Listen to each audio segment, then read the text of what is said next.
Ito na ang top stories ngayong Webes.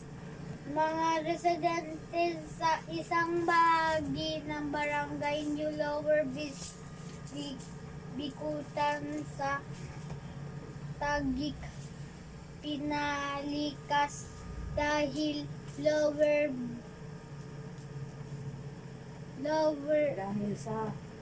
dahil sa umano'y amoy ng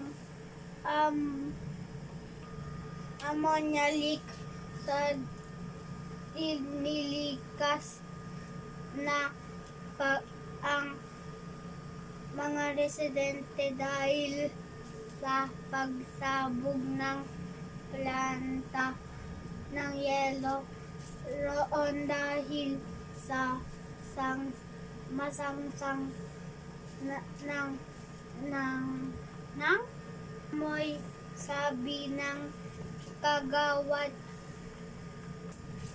Kinansila na rin ang klase sa kalapit na paaralan ng simulat raw ito bantag alas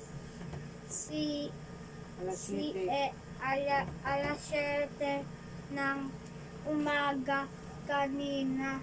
Patuloy ng ang BFP sa pagsasara ng hall para matigil na ang pagsigaw.